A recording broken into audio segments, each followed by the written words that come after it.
when you're moving from place to place, place. Good morning, good morning, morning, good morning, morning.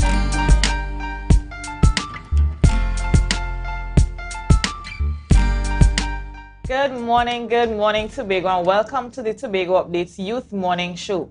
This morning, we're joining you live from the Port Mall in Scarborough, Tobago. Today, I'm joined by Luke Trim, and yes, viewers, today it's Youth Wednesdays, and you know how we just do it on the Youth Wednesdays. The energy is packed. We have an excellent segment for you, so just stick by and just relax and enjoy the ride. Once again, I'm Luke Trin, and I'm also joined by Dwayne Nurse, yours truly, and as we join and we approach the festive season for the reason, and all the reason, and all the black cake and everything that you guys would give to me. I hope that you guys, settle down, get all the gifts, and just join the festivity during the season. My name is Dwayne Nurse again, and it's a pleasure to have you guys here this morning with us. It's been a lot happening lately. Yes. Quite unfortunately, I was stuck in the traffic last night. And had it not been for the mercy of the Lord, I would not have been here this morning. But thankfully I'm here. I made it through the traffic. What else has been happening? We had a lot of rain rain and more rain. I am not even complaining about the rain. I just didn't get a chance to enjoy the rain. But what else has been happening in our political space?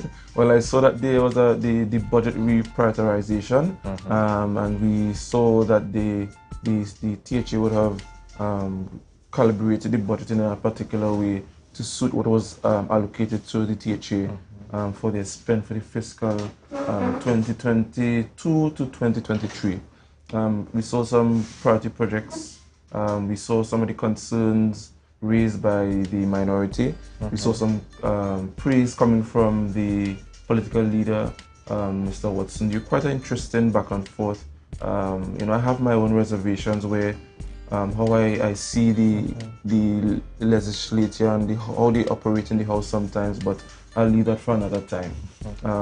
What else you guys have noticed in this space? Well, clearly, when you look at the politics, we would have raised the minority leader, and he would have brought to the public's attention that it seems that the current administration, it's appearing as if they're in a conflicting relationship with the truth. However, one of my favorite journalists, P.S. Robinson, he would have reached out to Secretary for Education, Zia Hackett, to really clear up what has been going on with the who's saying one thing in the media, then some files coming out leaking. So I think we should all look forward to that investigative interview. Yes. And here's my pet peeve.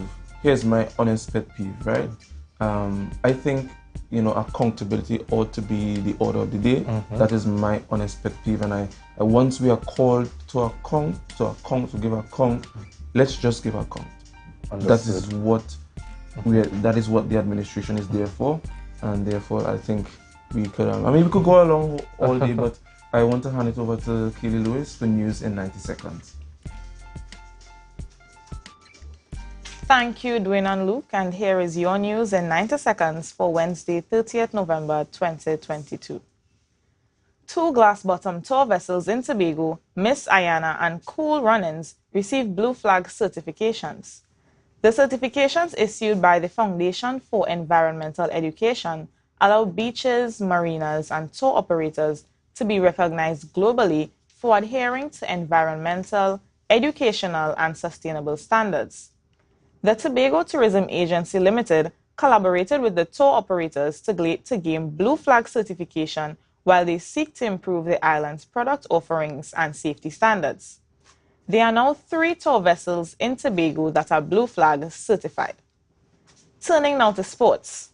Orange level weather alerts did not stop Signal Hill Secondary School from kicking its way to victory during the Coca-Cola Girls Intercal Tobago final at the Dwight York Stadium on Sunday. Signal Hill conquered Bishop's High School with a final score of 1-0. Madison Campbell scored the winning goal. According to newspaper reports, the refereeing was stern in extremely wet conditions, and the teams were predominantly reliant on long balls to threaten their opposition in the tightly contested affair. However, the drenched surface favored Signal Hill, as their superior physical presence was evident on both ends of the field. And nationally, although the rain stopped falling, flooding continued throughout Trinidad. The Caroni River burst its banks Tuesday afternoon, causing a heavy traffic buildup for commuters traveling south along the Uriah Butler Highway. Meanwhile, many communities remain underwater for the fourth day in a row. Minister of Works and Transport Rohan Sinanan and Minister of Local Government Faris Alwari continued visiting residents to assess damages. However, while visiting Bamboo Settlement Number 2, they were met by angry residents who blamed them for not doing enough to prevent the flooding in their communities after pumps failed. That was your news in 90 seconds. It's back to you, Dwayne and Luke. Thank you very, very much, Kaylee, for that excellent read of the news. And Dwayne, as per usual, we have some birthdays today. Oh, right, and interestingly, I would have opened up the rundown. So we have a lot of birthdays today, quite a lot. First, we have Miss Joyanne Prescott. Miss Joyanne Prescott, we want to wish you happy birthday. And who do we have next? Next on our list, we have Anne-Marie Degazon. A happy birthday to you. Who do we have next? We have Adrian Mark, sorry, my apologies. Mr. Adrian Mark, a happy birthday to you, sir. Next on our list, we have Miss Patrice Samuel. Happy birthday to you, and I hope you enjoy your day today. Right, and also we have Stefan Gomez. Happy birthday to you. Next, and we finally have Danny. He goes by the name Danny. All right. Happy birthday to you, Mr. Danny. Happy birthday to you. I think that's all the birthdays today. Our birthday list was populated with females. Yes.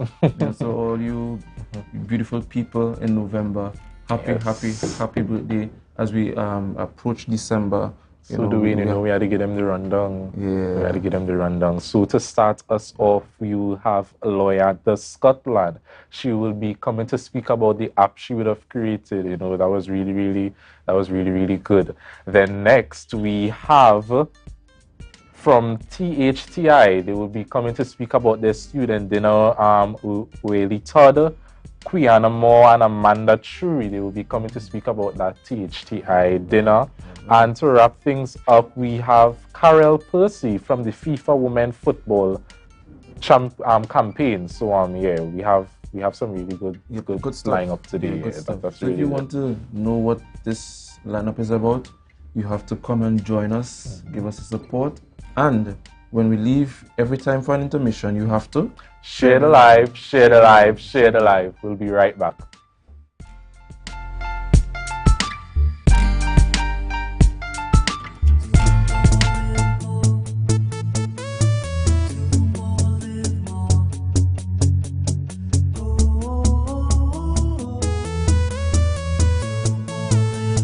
This is how it's gonna go.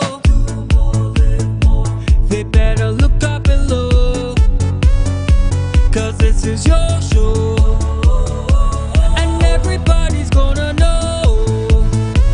Say it to them once again. They better look up and look. This is your show, and everybody's gonna know. That's how it's gonna go.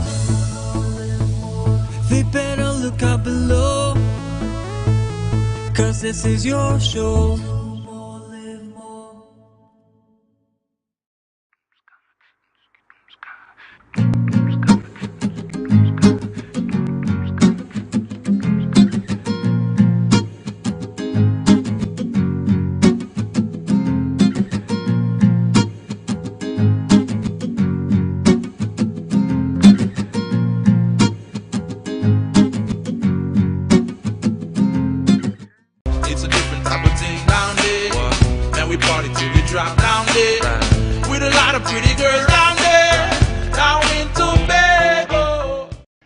The Division of Health, Wellness and Social Protection is moving to better serve you.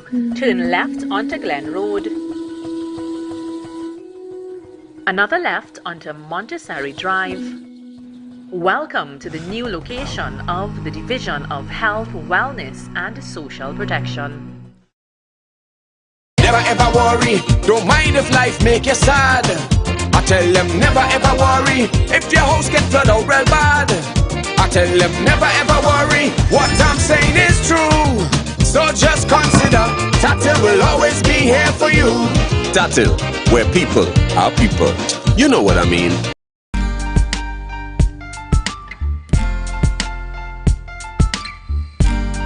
Put a smile on your face when you're moving from. Good morning, viewers, and welcome back to the Tobago Updates Youth Morning Show.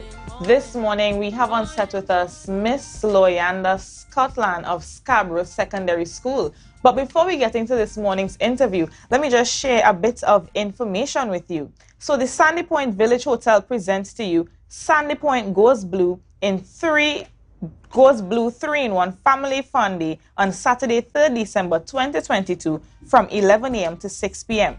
The Blue Economy event is about educating and sustaining the blue economy culture through education. At the event, we have a pop-up shop with the local entrepreneurs, storytelling with Miss Atkins on the environment and biodiversity. A zoo would be present, art installation using paint and mixed media, children doing a blue economy art painting challenge, lots more activities and giveaway. So feel free to bring out your children. There's a lot of fun activities and entertainment, and it's absolutely free to the public. For more information, contact Samantha Malcolm at 343-9907. Again, that's 343-9907. So, good morning, Miss Scotland, and how are you doing this morning? Good morning, I'm doing very well. Okay, so you would have won, well, you placed third in a very important competition. Can you tell us a little bit about the competition? Okay, so this competition was to do with Kariri, and we had a course for about a month, and we had a competition after, which was just to test our skills on the competition. We had to find a problem in society and find a way to implement technology to solve it.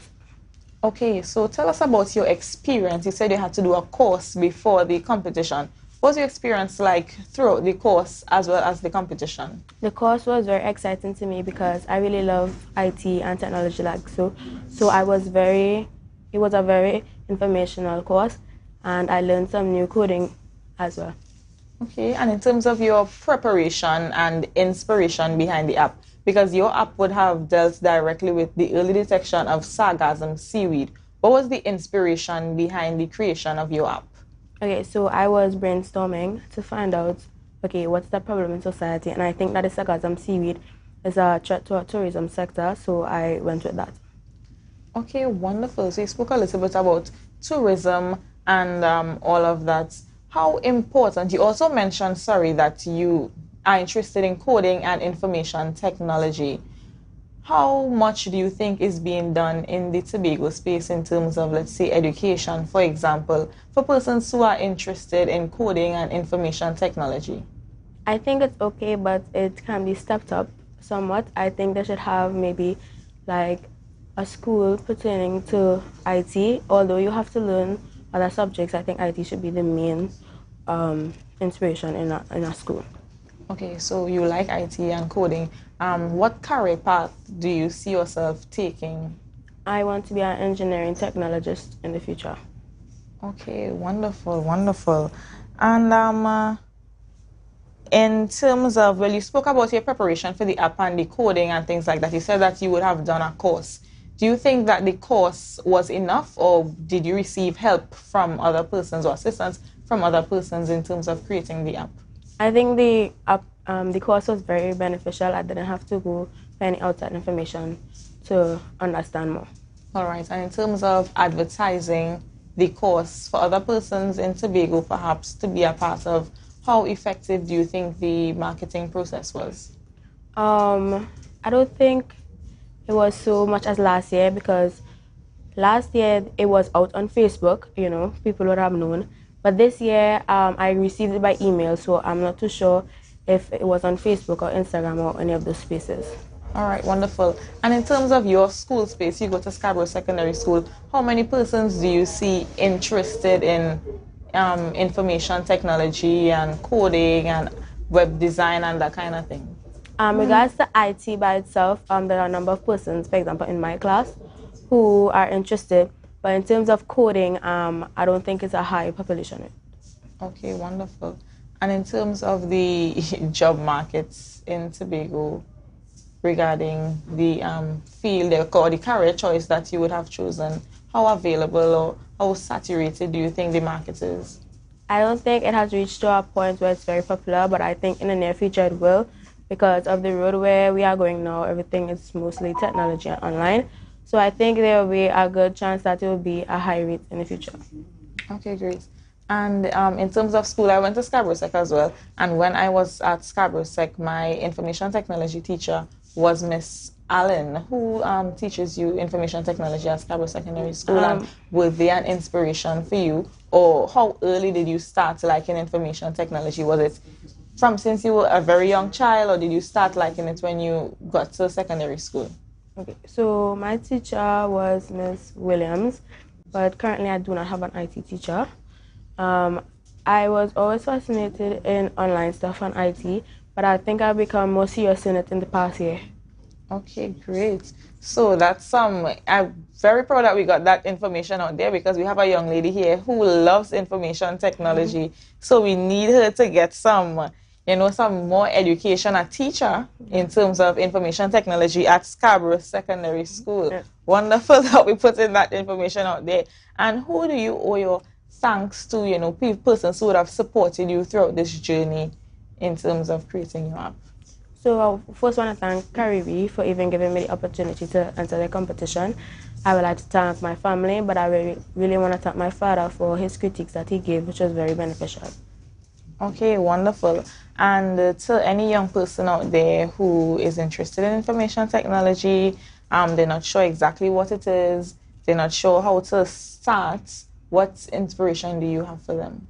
So I really think MIT App Inventor is a very good website. If you don't know how to start it, there are lots of videos on YouTube on what app you want to create. And I know the sky is the limit, so let them try out for different things. They can just play around with it until they get professional. Okay, great, wonderful. Thank you so much, Miss Scotland, for joining us this morning. Thank you for having me. It was indeed it was a wonderful interview. I enjoyed chatting with you. Thank you. And I do wish you the best in all of your future endeavors. Thank you very much. Viewers, we're going to take a short break. We'll be right back. Please remember to share the live, share the live, share the live.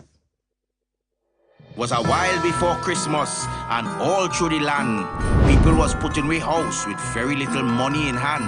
They was painting and cleaning and doing their chores, but I went to hunt for deals at American stores. Deals on living and dining room sets, on fridges and stoves, beds and cabinets, on washers and dryers, small appliances cheap, even TVs and stereos, prices just can't be beat. So let's Christmas together at American stores. After all, what they tell me, anything could be yours. Anything can be yours at American stores.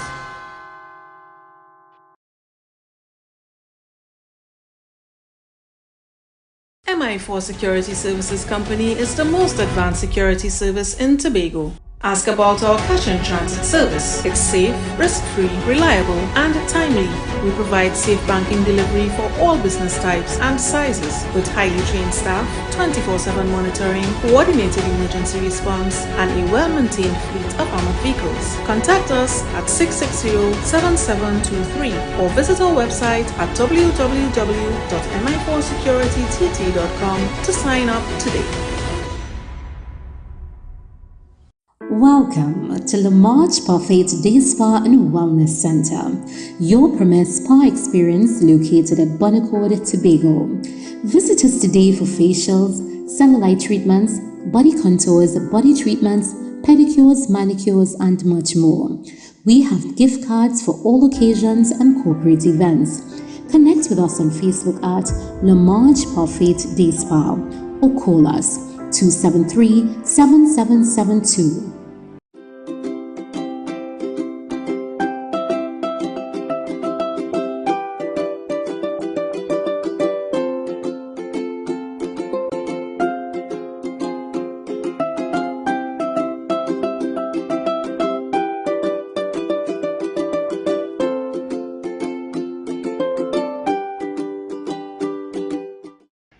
The Division of Health, Wellness and Social Protection is moving to better serve you. Turn left onto Glen Road. Another left onto Montessori Drive. Welcome to the new location of the Division of Health, Wellness and Social Protection.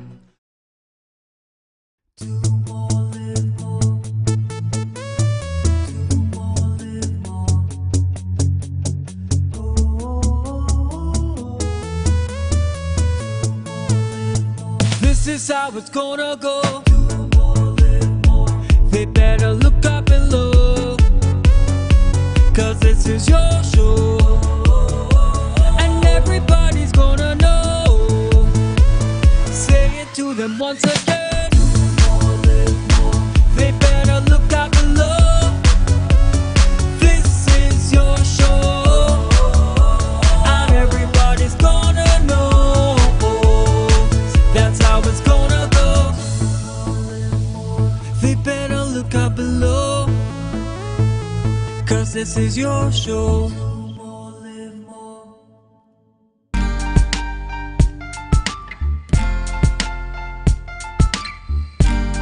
Put a smile on your face when you're moving from place to place. Good morning, good morning, morning, good morning, morning.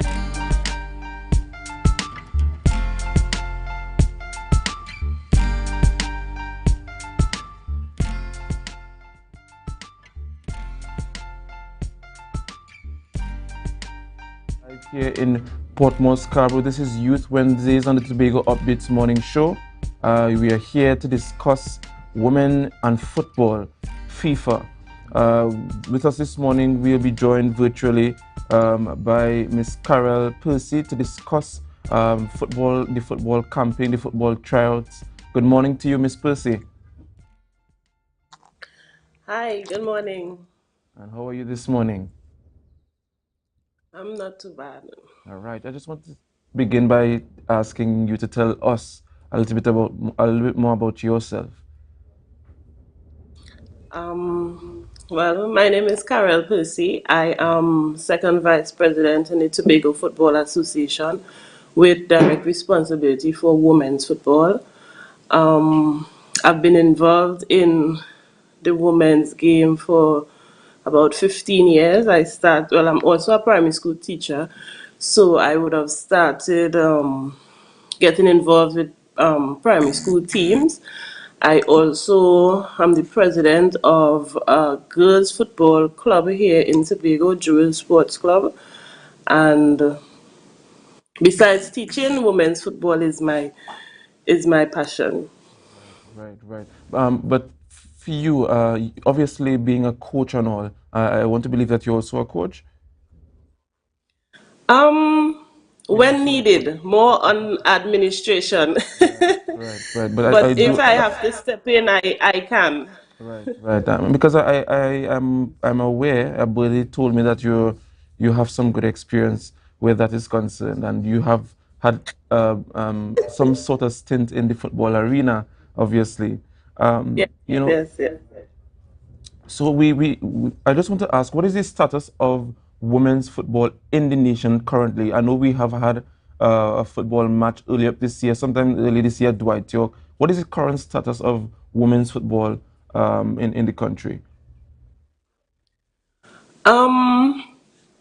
Well, nationally, we are more focused on our development programs at this time. Hence the reason we have this program upcoming, the the girls play program this weekend. We are trying to get more young ladies involved in the sport. So this program we're having at the Dwight York Stadium this weekend actually took place in Trinidad already. They would have launched in October, and we are now coming to Tobago to get the girls involved. It involves the girls 6 to 12 years. We meet at the Dwight York Stadium, and it's just a morning of fun, football, new friends, and just getting them involved and enjoying the game. Right. I want to get a little bit somewhat personal and join with you in a sense to kind of champion the cause for women football because you get this sense that we place more emphasis on our men and however but Oh our yeah. women don't get as much of attention and I think that when you look across the globe with this whole feminist and inclusion and all these kind of things happening we have a lot more women participating in on every stage. They're looking good. When you look at some of our teams nationally over the globe, all over the globe, they're looking good.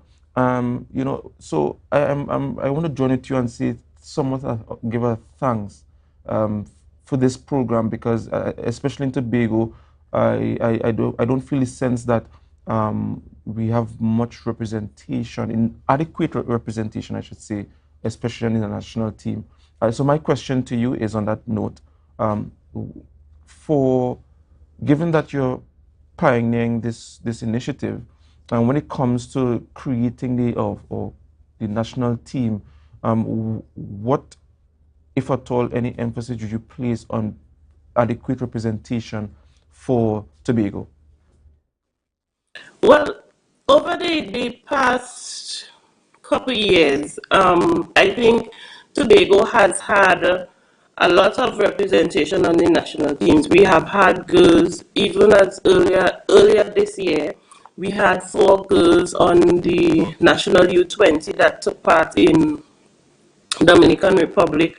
And every year for the past 6 or 7 years, we have had persons on the national team, in the girls' team, that's youth teams, coming from Tobago. But the drive is more to get more girls involved. And one of the challenges that we would have with getting girls involved is you have to create an environment of structure for girls, right? The boys can go on the community field, the parents would be okay with them leaving, going to the community field to play football and coming home. But no parent is doing that with their girl child.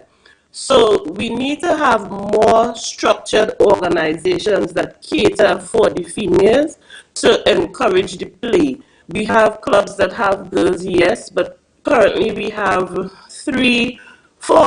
all female clubs in Tobago. We have Tobago Chicas, we have Black Panthers, we have Peaches up in the east, and we have Jewel Sports Club. But we need more. We need organizations that cater specifically for the females because they require a different kind of environment to get them playing and to keep them playing, right? So that is one of the aims of these kinds of programs, to promote more football and also to encourage communities and organizations to start something within your village, start something within your community, right? We have 8 secondary schools on the island and they all play football. So we should be able to get at least 8 clubs catering specifically to females on the island. So programs like these would encourage the girls to get involved earlier because we start at 6 and some clubs take them at 3, 4, 5.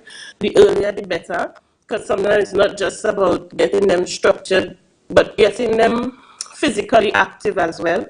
So we start this program starts at 6 up to the age 12, which really caters for the primary school, and you have some girls in first form in the secondary school.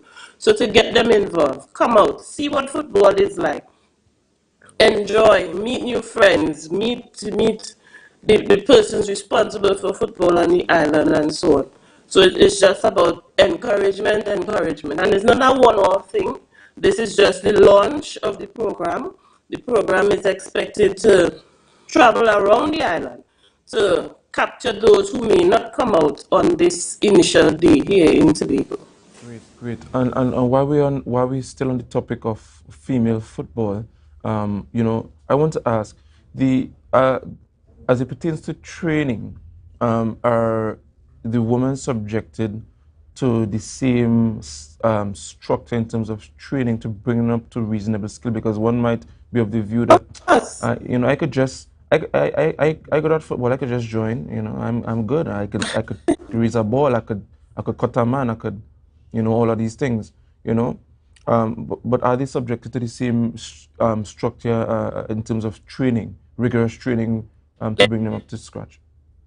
Definitely, and I think more so the girls would need more structured time because I mean we all know boys, most boys have it naturally, right? We have the girls that have it naturally as well. There are some girls who like the sport, get involved, and with training and play, because it's not just about training. Playing is important. The game is always the best teacher. So with training and playing, you will see vast improvement. But we need to get them involved from early ages because you want to get those motor skills adjusted to the movements of football early, so that as they develop faster and at an earlier age, and you would have a lot more involvement right up to the senior level. But and this program, what can the females expect? I know you went on about the, you know, the how you're going about going around the island and so on, and where the initiative is going to take place. But what can the ladies expect? The young ladies expect. On the day, well, they come in at 9. We have a registration link, so you can pre-register. However, if you don't get to pre-register, you can show up on the day. They come in at 9. Registration, they'll be given a T-shirt, a little memorabilia. They come in as a group. We welcome them.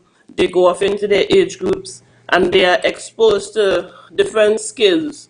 So you have shooting, dribbling, passing, and even game situations. Just a little touch of what football is about to get them involved and pique their interest.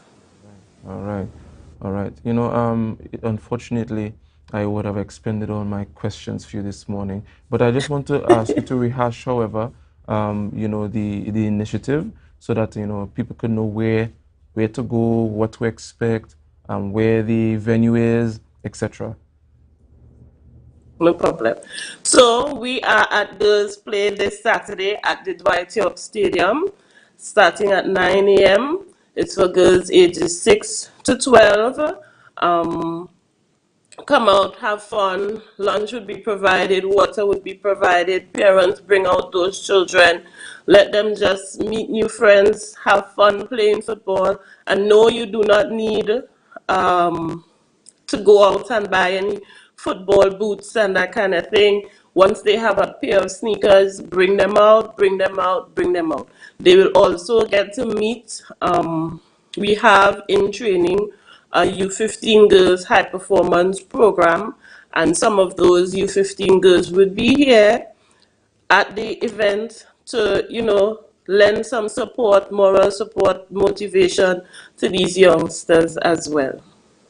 And I just want to just suggest that perhaps, you know, we need to find our Rihanna in football, where those inspired. Perhaps the campaign should be one that is very graphical and, you know, that touches their hearts. They could come out, be more inspired to come out. Just a suggestion. Just is free. It's expensive but free.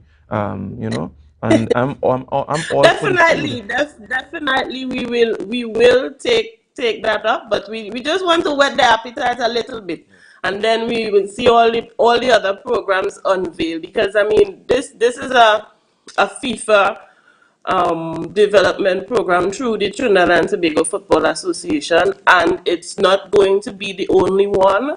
I can assure you that there are a lot of things coming, a lot of things coming for women football, girls in football, because before they become women, we have to get the girls involved, you know. So there are a lot of things coming. Don't worry, we are on that, and we will take your advice and have it a little more graphical to appeal to the youngsters. All right, thank you very much. We want to thank you very much for being here with us this morning. Guys, up next we have Luke Trim with THTI Dinner. THTI dinner. You need to come and view this. I am going to look for some food, probably some pastries, who knows? All right, so just remember to share the live, share the live, share the live. We'll be right back with Luke Trim.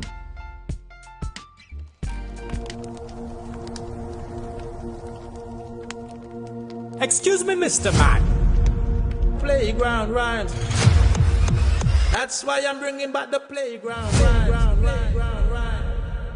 Tobago Glass Supplies has been a leading name for over 37 years in the glass and aluminum market in Tobago. We provide an extensive range of high-quality, innovative aluminum and glass products for commercial and residential use. Competitive prices with superior and professional services by committed employees who are guided by rigid quality standards. Tobago Glass Supplies specializes in the manufacture and installation of glass and aluminum products that are essential to today's homeowners and the business environment. We are engaged in marketing, sales, and installation of a variety of products. These ranges from windows and doors to necessities such as mirrors for homes and vehicles, designed and manufactured in-house or imported.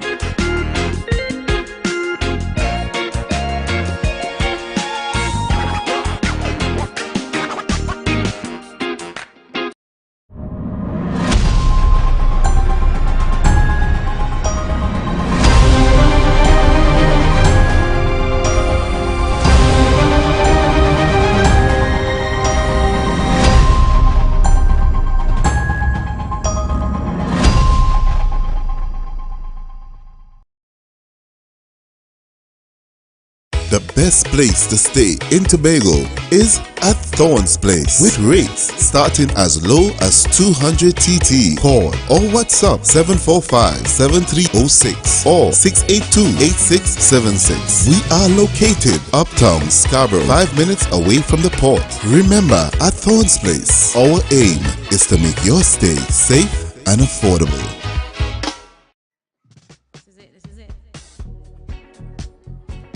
Excel Spa by Haley, where our highly trained staff are ready to deliver the top-class services in facial massages, waxing, nail enhancement and body treatment. We are ideally located at Coco Avenue, Switzerland, Tobago. You can find us on Instagram, Facebook, TripAdvisor, or you can call us on 730-0149. Excel Spa by Haley. Relax, renew, and rejuvenate. Rest Assured helped me to cope with the unexpected, provides financial help for final expenses. Rest Assured, the affordable financial comfort plan. Tattoo Life, guaranteed protection.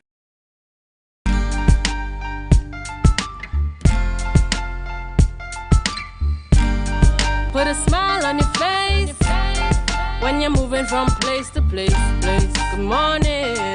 Good morning. Good morning, and welcome back to the Tobago Updates Youth Morning Show. Now, viewers and listeners, before we get into this very exciting segment, at the Tobago Updates family, we are sending out condolences to Dude Alfred and the family on the passing of her mom, Minora Alfred. This is coming out from the Richardsons and all members of TTARP. Now, the funeral takes place today, 11 a.m. at the Castara Anglican Church.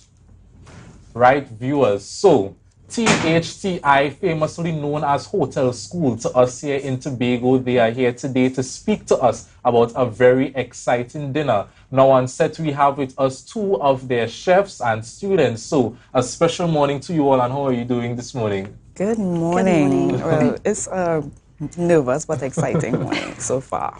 All right, so introduce yourself now, starting from this side and go across. Okay, so my name is Kiana Moore. I am the head chef for the African dinner, which will take place tomorrow, Journey to the Motherland. And I am Amanda Tree, and I am the sous chef for the Journey through Latin American dinner. And I'm also the head chef for our next week's dinner, which we'll talk about further on. Okay, beautiful. Now, I would have mentioned you all. You would have mentioned African, you have mentioned Latin. So what's the whole theme for this dinner? Okay, so basically, the course is international cuisine. So we learn dishes, or we do menus from different continents around the world. So far the school has done dinners Italy, we have done Europe, we have done the Caribbean, which was a very excellent dinner as well, and also, we have the we have the African coming up tomorrow, and then Latin America is taking place next week, which is a buffet style dinner. Latin American. Tell me more about that. I think I'm not familiar with any Latin American dishes. So, what can we expect to see on your whole rollout on your menu? Well, today we'll be really focusing on our African dinner. We're still planning and finalizing on our Latin American dinner. That is next week. However, the Journey to the Motherland is the one that we'll be focusing on today. And for the Latin American dinner, we would be focusing on a lot of dishes from throughout the continent of South America.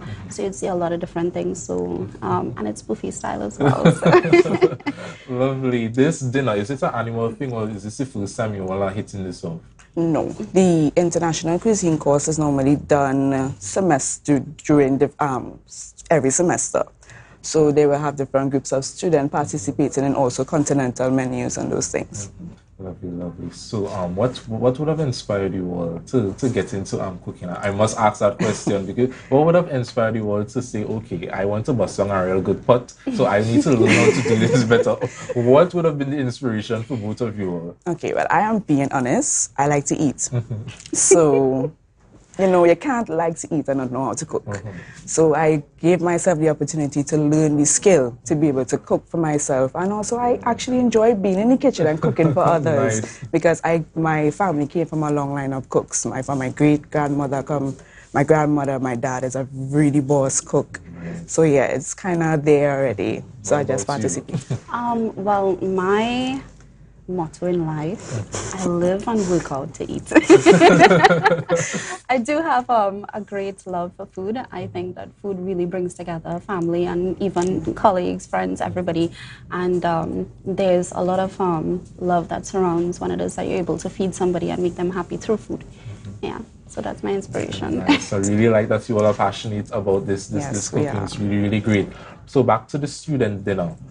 For our viewers and listeners, how can you paint a picture of what they can expect if they are to attend this dinner? What can someone expect at this dinner? Well, the name of the dinner is Journey Through the Motherland. So each course on the menu gives you that level of a journey. So it starts with the appetizers, to the soups, to the salads, to the entrees, to the dessert. Every course would be a journey through our motherland. So, some dishes you can expect, I would just give you like one or two. So for like the salads, we have the azifa salad, which is a lentil salad. I'm sure nobody in Trinidad and Tobago has ever heard of that. Exactly. You know, well, the entrees, the chicken peri-peri, and then we have a coconut curry fish, and they go with sides that are generally African-based, like the jollof rice, and you will have fufu and those things. So you're getting the authentic African experience with the dinner. Okay, lovely. So you all are sounding very, very, very intriguing. So for people who want to register, how can we register to this dinner? Well, guys, we have some bad news. This dinner is completely sold out. Wow. Yes, right. There is no space available for anyone. It is completely booked, and we are really excited about it. That's good news, actually. Yes, it is. Okay, the Latin American, I think people they will have to come up for that one. Yes, most definitely. So registration, how do we go about registering and getting tickets or whatever for Okay, the THDI Tobago page on Instagram, you have phone contact numbers there, and you will also see the full menu layout as well. And there will be contact numbers that you can call, and you can also even message in to be able to do the reservations. Okay, lovely. And this dinner is going to be held at THDI? Yes, it would. So it's actually a full student experience. So everything from the service to cook, back of house, for the students. Also, you can contact Miss Sonia Phillips for registration for the Latin America dinner as well. All right, great. Wow, I really love the energy this morning. So, is there anybody you would like to thank that would have assisted you throughout this entire preparation and this journey to the motherland? Okay, well, first we would like to thank Chef Sonia, and also I would like to thank my sous chefs as well, because they did their job, you know. I wasn't there, my back wasn't, I delegated and they helped and everything went fine. Okay, lovely. So I want to thank you all for joining us this morning. It was a really, really great segment. Anything else you want to add before we wrap it up? I kind of do, actually. Okay. I do want to highlight the fact that the amount of planning and communication and delegating of tasks and organization and planning and everything that it takes to get into this dinner, it's really a wonderful thing to experience, and I really love seeing our students as well shine through all of these responsibilities. Great, lovely, lovely. So once again, thank you for joining us this morning. It was a really, really great segment, and I know our viewers enjoyed it. I know some people belly must be rumbling when they start to list those foods. Don't worry, we'll have another African dinner coming up. Lovely, and I think I'll have to be there. I'll have to be there. Yeah, have to. You have to. All right, viewers, so there it was, the THTI student dinner. So don't go yet. Dwayne and I are coming back, but remember to share the live, share the live, share the live. We'll be right back.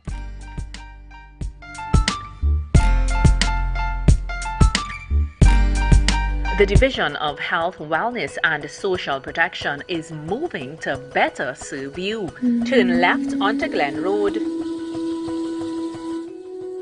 Another left onto Montessori Drive.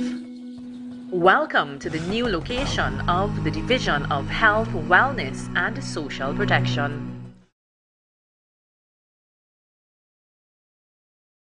I want to welcome Assemblyman Joel Sampson, a guy who a lot of us know fondly by Nazi. The Assistant Secretaries for Tourism, Culture, Antiquities and Transportation, and Miss Megan Morrison. And the Assistant Secretary in Health, Wellness and Social Protection, Mr. Sonny Craig. Beneath the surface, we get to hear candid views from every assemblyman, every area representative, every councillor and presiding officer. Their accomplishments, their challenges, and their goals for 2023.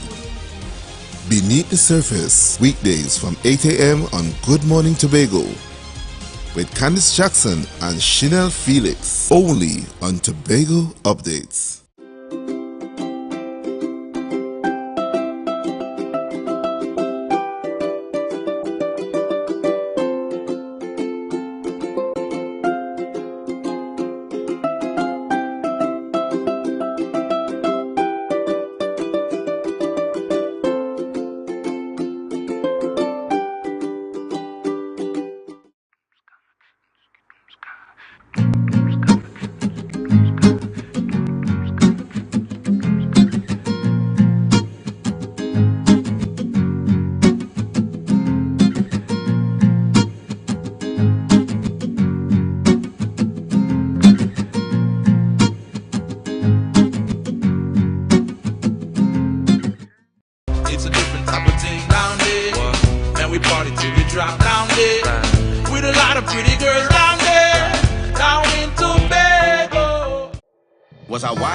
Christmas, and all through the land, people was putting away house with very little money in hand. They was painting and cleaning and doing their chores, but I went to hunt for deals at American stores.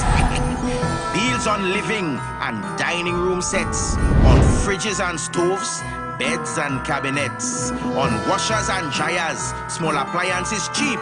Even TVs and stereos, prices just can't be beat. So let's Christmas together at American stores. After all, what they tell me, anything could be yours. Anything can be yours at American stores. MI4 Security Services Company is the most advanced security service in Tobago. Ask about our cash and transit service. It's safe, risk-free, reliable, and timely.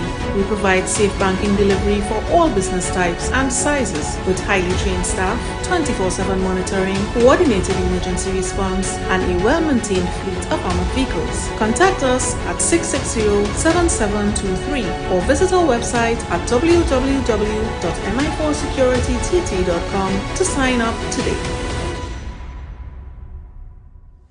Rest assured helped me to cope with the unexpected, provides financial help for final expenses. Rest assured, the affordable financial comfort plan, Tattoo Life, guaranteed protection.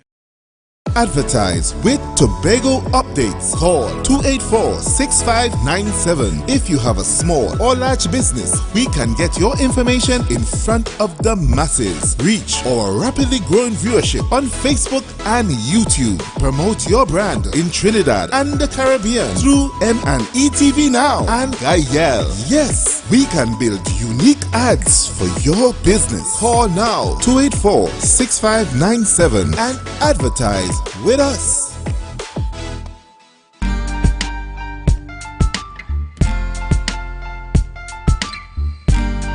Put a smile on your face when you're moving from place to place. Good morning, good morning, morning, good morning, morning.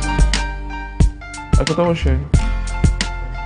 Welcome back, guys, to Youth Wednesdays and Tobago Updates Morning Show. We had quite a rundown for you guys this morning. What a amazing morning. Yeah, it was really good. You ended the thing with a nice bang there. I am hungry, I am excited, but quite saddened that I can't meet that dinner tomorrow. For real. I was really looking forward to it.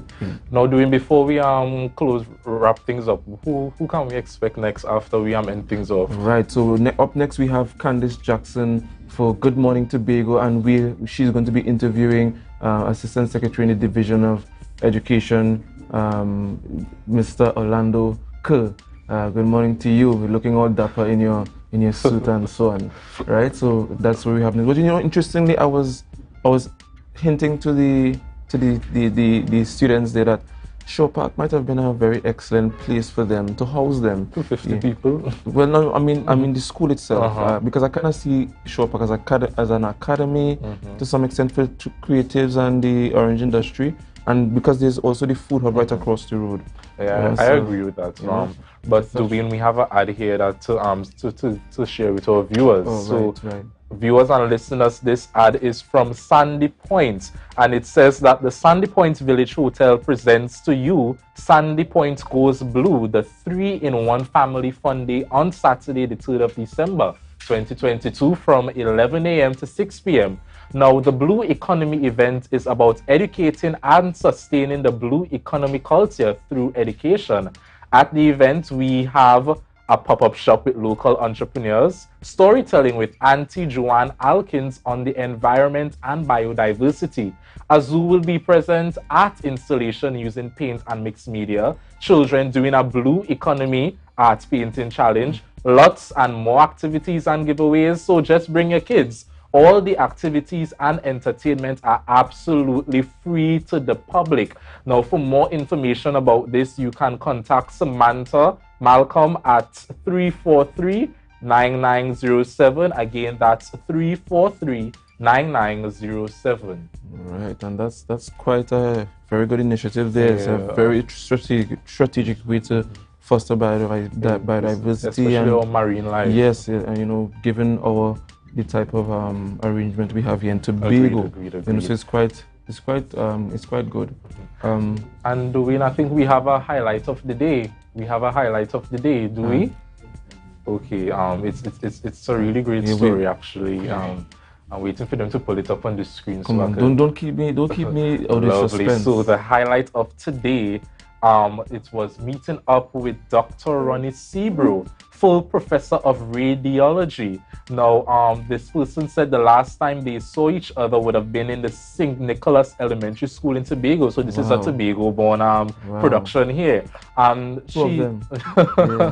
and they would have asked, who would have thought that we would have reunited all these years later at the world's largest medical conference. Now, both of them are radiologists. Both of them are subspecializing in the Oh my God, and excuse me if I badger this word, the musculoskeletal imaging, and both of them are presenting at this annual meeting. Now, she would have said that she's extremely proud of Dr. Ronnie's accomplishment. He's a legit giant in the field of radiology with hundreds of publications in the world's best journals. Very few of his peers can claim that distinction. Now, Tobago, look at who you have produced. Be proud of your people we are representing. We are really, really proud. We are really, really proud of the both of you. Yes, and I was just informed that Miss Janelle Moore, the lady in the photo, is also Tobagonian. So two Tobagonians in the mix. Proud Tobagonians, that is. You know, I love the Tobago spirit. We love to see it. We love to see it. Yeah, because I know what we are. You know, we are this resilient people. Not what people might think of us. You know, we are very strong. We are brilliant people. That's great. And it's very good to see many of us going out there and making us putting Tobago on the map. You know, we love that. We love that. Yes. So, Dwayne, it was an excellent show today. Excellent morning, sir. I love my shirt. Nobody didn't compliment me, but I like it. That's why I bought it. Thank you very much, guys. You're all laughing. All right, no problem. I will come here in a white plain T-shirt next time. You guys would probably give me some compliments. All right, viewers and listeners, we want to thank you all for joining us today. It was a really, really great show, and I hope to see you all next week, 7 a.m. on the dot. You know, we're always here for you. So we're going to head over to Candice Jackson. Good morning, Tobago, as she continues the Beneath the Surface saga. Yes, that's it. So we're going to bring on Assistant Secretary at the Division of Education. So it's dubbed. So viewers, don't go anywhere yet. Remember to share the live, share the live, share the live.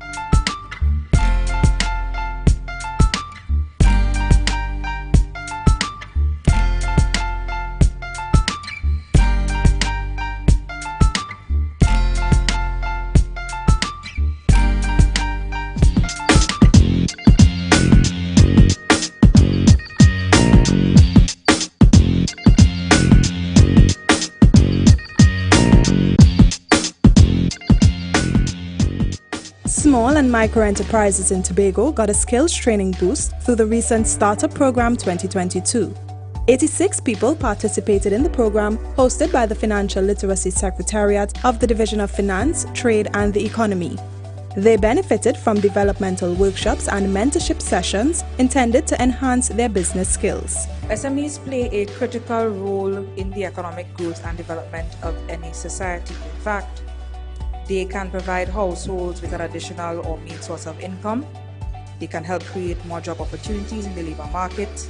They can stimulate greater social and economic activity in our communities, and they can reduce poverty rates among some of our most vulnerable. However, several studies have found that many SMEs fail to stand the test of time. Ms. McCain says for 3 months, participants were exposed to a series of training workshops. They focused on areas like strategic business planning, cash flow management, and record keeping. Each participant was also given the opportunity to gain one-on-one coaching and mentorship from a team of financial and business experts. And after careful review and assessment, we are excited to announce that 86 entrepreneurs have successfully completed this first cohort of the startup program. Participants have all started businesses across 5 sectors: service, retail and manufacturing, food and beverage, creative arts and agriculture and agro-processing. And so when BAT was approached to partner with the TAG on this initiative, I held no reservation in committing our time, talent and treasure. As a bonus, this initiative, which fuels entrepreneurship and empowers entrepreneurs, complements several other activities of the last 3 years that BAT has co-hosted with the Financial Literacy Secretariat. Chief Secretary Honorable Fali Augustine says small and medium enterprises impact communities in a much more meaningful way than larger establishments. He's got this bit of advice for the budding entrepreneurs. It requires perhaps that you underpay yourself at the start while reinvesting in your business and your craft. It requires that you spend some very long hours, some late nights behind your business, because you can't get anything new and have it as a success story without you putting the effort behind it. But I want to assure you that the THA is behind you and is supporting you. The closing ceremony of the Startup Program 2022 was hosted at Shaw Park Complex. That was a production of the Department of Information, Office of the Chief Secretary, Tobago House of Assembly.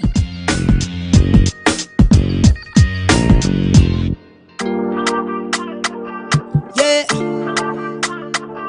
Hey. Tobago updates. Good morning, Tobago. Wake up with Candace and Denasia. Let's go, go. It's a brand new morning. Rise up to a brand new dawning. As the passion start to rise, the energy fill the skies. I say thanks for favor to wake up and hear me neighbor. 60,000 people strong, and the vibes is never wrong. We are beauty, we are power. We are people in the sun. We are beaches, we are rivers. We are melanated ones. We special and there is no denying. Tobago is number one. I am you and you are me. Together we stronger. Good morning, Tobago. Good morning, Tobago. Welcome to Good Morning Tobago on Tobago Updates, your source for current affairs in Tobago, Trinidad, and the region. With the perfect conversations to complement your morning routine, I am Candace Jackson, and let's get started with the news in 90 seconds. 2 glass-bottom tour vessels in Tobago, Miss Ayana and Cool Runnings, received Blue Flag certifications. The certifications issued by the Foundation of Environmental Education allow beaches, marinas, and tour operators to be recognized globally for adhering to environmental, educational, and sustainable standards. The Tobago Tourism Agency Limited collaborated with the tour operators to gain the Blue Flag certifications while they seek to improve the island's product offerings and safety standards. There are now 3 tour vessels in Tobago that are Blue Flag certified. And turning now to sports, orange level weather alerts did not stop Signal Hill Secondary School from kicking its way to victory during the Coca-Cola Girls Intercol final at the Dwight York Stadium on Sunday. Signal Hill conquered Bishops High School with a final score of 1-0. According to a newspaper report, the refereeing was stern in extremely wet conditions, and teams were predominantly reliant on long balls to threaten their opposition in the tightly contested affair. However, the drenched surface favored Signal Hill, as their superior presence was evident on both ends of the field. And nationally, although the rain stopped falling, flooding continued throughout Trinidad. The Caroni River burst its banks Tuesday afternoon, causing heavy traffic buildup for commuters traveling south along the Uriah Butler Highway. Meanwhile, many communities remain underwater for the 4th day in a row. Minister of Works and Transport, Rohan Sinanan, and Minister of Local Government, Faris Abrari, continue to visit affected residents to assess the damages. However, while visiting Bamboo Settlement Number 2, they were met by angry residents who blamed them for not doing enough to prevent flooding in their communities after the pumps failed. And that was the news in 90 seconds. And yes, viewers, it is good to be back with you guys again, and good to be back getting beneath the surface with all the assemblymen, all the councillors. And up today is, well, the first of our councillors because we've been going through the assemblymen and we haven't had the councillors yet. But we have one on this morning, and he is none other than Mr. Orlando Kerr, and he also holds the position of Assistant Secretary in Education, Research and Technology. A special good morning to you, Mr. Kerr. How are you doing? Good morning, Candice, and good morning to Tobago and the wider viewership. And I'm doing pretty okay today.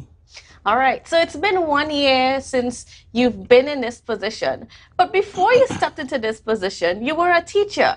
And not only that, you were the head of tutor for Tobago. Yes. I served in different capacities before this one. I started teaching in 1992 at the Charlottesville Methodist School.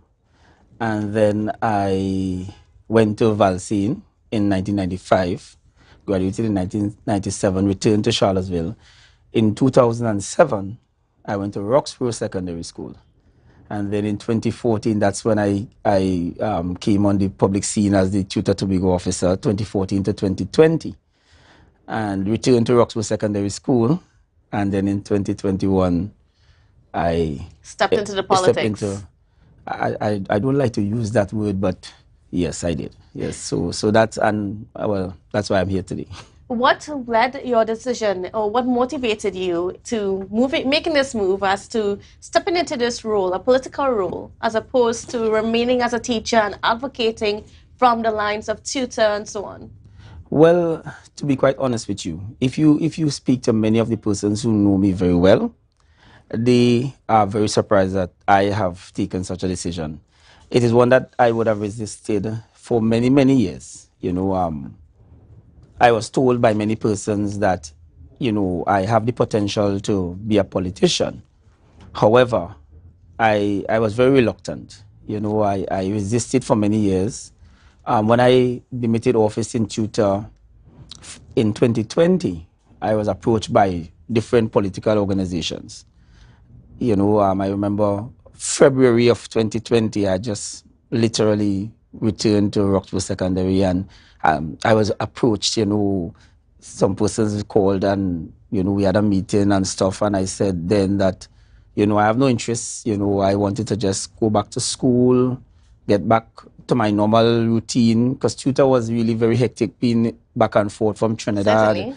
And so on. And I remember at that time, I was concerned about my family situation with my children, and many days, you know, I'm in Trinidad at meetings and reaching home late in the night, they were asleep. So it took its toll on me, you know, and on my family. And I felt that I needed that break to just get back, you know, that family life and so on. And also, you know, I had some concerns about politics, and I felt that, you know, I'm not really cut out for that, you know, and I resisted for a very long time. And even sometimes now in my quiet moments, I wonder, how did you get here?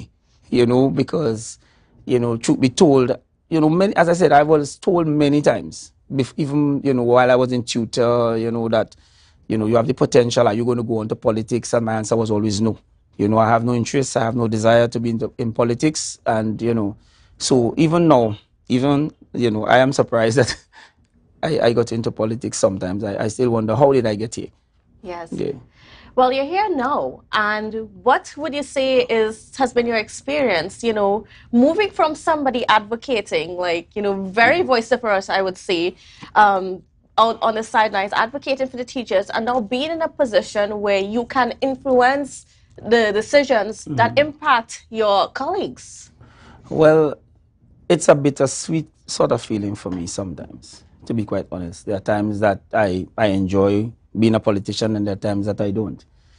And, you know, one of the things that people must recognize, I remember the last interview that I did on this program, I got into a lot of heat with persons in tutor, because I remember talking a bit about tutor and giving my honest views on how the organization would have changed. And there were persons who did not understand that my role now is different. I was actually asked a question about how I felt about the pending action of the teachers, and I said that the teachers have to do what they have to do. But I think that persons probably were expecting me to see that I supported the action. And I was very clear at that point in time to indicate that as the Assistant Secretary of Education, you cannot support a strike. You cannot ask teachers to stay away from school. That will be irresponsible. And I suppose the Chief Secretary should revoke my appointment immediately upon me making that pronouncement. And so that there are persons who do not understand that if your role changes, then you have to take different position on different things. There are some fundamental issues that you will continue to have the same position on. For example, health and safety and those things. I do not compromise on those things. And to put it simply is, when you are a child, you have a different role. When you become a parent, you have a different role, and so on. And so that persons need to understand that, notwithstanding that I was in tutor And I keep saying that I am still very much around teachers. I still go, I played with the tutor football team for quite a while. I still go whenever I have the opportunity. You know, I still have, most of my friends are teachers, right? So that I still have that kind of relationship and that kind of close-knit, you know, communication with the teaching fraternity. However, I have a greater responsibility now, and therefore, it will not always be that what my role now will align perfectly with what the union is doing. At one time, I was in the union, and therefore you have to adopt that posture. Now you are the employer, you know, then you have to adopt a different posture. And, you know, I was a bit flabbergasted that persons simply could not understand that they expected that you as the Assistant Secretary of Education would endorse a strike. You know, and I'm saying that to me, that is straightforward. I mean, you know, so there's that confusion.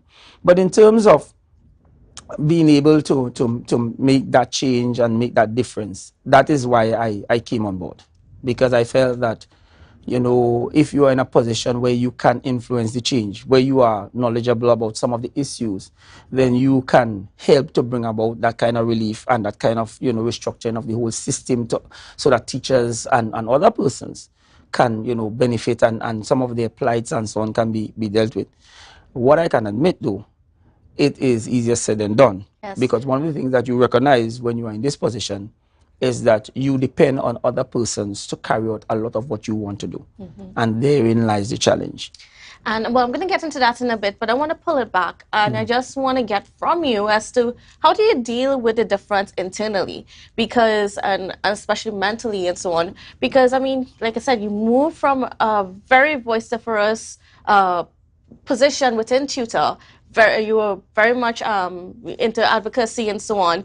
You were out there marching on the streets, protesting, you know, but now you're in that position where you have to be like, you have to take a more docile approach, a more strategic approach, and you have to operate within the limits of the THE. How do you resonate? How do you move from that position to the one that you have now? Well, sometimes you have to just simply understand, as I said, you have to be clear in your mind what it is that you have to do now, as opposed to what you did then. And once you do that, then, you know, you try to, as best as possible, carry out what you have to do now, whatever the mandate is now. And even now, I get phone calls from teachers still. And I try my best to assist. But I remind them that my role now is different. And whereas at a different time, I could have done certain kinds of advocacy on their part, now I have to be very careful, because if you advocate too strongly, you can be accused of political interference. And that is the difference. When you're in the union, then that is your role, so that you can definitely do things in a particular way. And let me give an example. One of our greatest challenges in Tobago, as it pertains to a lot of the matters that affect teachers, is our relationship with the Teaching Service Commission. Yes. Right? Now, as a politician, you could imagine having to chastise the commission in a particular way. Then the commission can accuse you. And you certainly did in Well, previous. right, as tutor, I could do that. But now, as a politician, you have to be more strategic, as you would have mentioned. You have to be more careful in how you deal with things. So, you know, when you are now the assistant secretary, then you will have to look at meetings and having discussions behind closed doors and trying from that angle. When you're in tutor, then you can be more vociferous, you can be out there and that kind of thing. And that's what I'm saying, that when your role changes, you have to understand your role, and you have to, you know, change the way you operate so that you can, you know, be able to execute and so on. So it's about that, understanding where you are now and what your role is. And if you don't understand your role, you could find yourself, you know, in a lot of trouble, because, you know, at one time, you know, you're in tutor, you have to understand now you're not in tutor anymore. You are a teacher, you're not a teacher anymore. I mean, although, you know, I still identify with a lot of the challenges that teachers face, I still feel as though I'm a teacher. You know, there's a saying that once a teacher, always a teacher. And really, that is how you feel. But you have to be able to divorce yourself from that and be able to carry out your new role and your new function, so that you have to constantly remind yourself that, you know, this is where you are now, and you try your best, as I said, to, you know, function in your new capacity. Now, as you mentioned the Teaching Service Commission, so I'm going to tackle some of those issues that you yourself protested about in previous years. You know, how far have you been able to take that? You know, because one of the biggest complaints is that, you know, there is not that much of an presence of the Teaching Service Commission here in Tobago to help push teachers up to the different levels that they need to be and so on, and, you know, make sure that their financial situation is sorted out. You know, have you been able to make an impact there? Well, as I said, one of the things that we want to do is to have that open channel of communication with the Teaching Service Commission. I think that one of the greatest challenges is that when you have a commission on one island and they are responsible for doing all appointments or transfers, all those things on the other island, and how it was done traditionally, where you had to send a physical document to the commission, that alone posed numerous challenges. And I think that when we had a meeting with the commission early, I think either December or January, they indicated that they wanted to do things electronically, which was a relief, because that way you will be able to track documents and so on, because there has been the age-old cry of documents staying on the hand between Trinidad and Tobago, so that Tobago is saying that they send the documents, Trinidad is saying that they have not received the documents are sent again, and that whole cycle continues, and therefore the teacher is waiting, the school is waiting, and there is no relief because we can't even seem to know where the documents are. So that those are some of the challenges. In my personal view, and I might get into a little trouble for this, but I am of that belief that Tobago has always been placed on the back burner. And I am saying that now because I've said it to them, and that is how I feel. Because I think that, you know, the time that it takes for things to happen as it relates to Tobago, it is too long, and I would have suggested to the commission, notwithstanding the numbers, because it's not always about the numbers. The districts in Trinidad are larger districts, but because of our unique situation here in Tobago, there are some things that the commission has as the mode of operation that does not work for us here. And these are the things that I believe should be addressed. So we need to look at how does this affect Tobago, given the fact that Tobago, one, the physical distance, and we have to send files from Tobago to Trinidad, and very often, as I said, there's a lot of confusion as to whether the files have arrived, if they are there, and very often the files are there in a box somewhere, and that kind of thing. And you see, the thing is that these things affect persons' lives. It's not a machine that you're dealing with. You're dealing with a teacher who wants to get their appointment or the transfer. It's affecting how they live and so on. But that whole part of it is lost. And therefore, we have to be able to look at the Tobago situation. And not only in terms of this, because it goes across the island in many different things. Look at the Tobago situation and deal with it. When I was in tutor, right, and one of the things that I would have recognized is that very many persons on the other island do not understand our situation. And that is why I believe it is very important to have representation from Tobago on almost every board. Every single thing across the board, because persons in Trinidad, they view it from their perspective, and they don't understand being a Tobagonian and the hardships that Tobagonians would normally have to go through to do simple things that they would take for granted. So that this is just another one, and this is something that we intend to continue to pursue with the commission, to find a way to make it, you know, simpler for things to be done as it pertains to the division of education, because we have been doing things in a particular way for years and it has not been successful. So I am saying we need to change what we do. Are you making a difference? Are they seeing that the need to change? Are they listening to your voice a little bit more, seeing as how you come from a tutor background, a teacher background? Like, is there any change happening? Well, the good thing about it is that they are open to dialogue. We have been having some discussions and so on. There has been some improvement. We have gotten some of the appointments and so on returning. But really, I think what is required is for us to really look at how we operate totally, and not have us operate as how the other districts in Trinidad operate, because it has not worked for us. Right? I mean, persons may think that I'm asking for preferential treatment. No, I'm not.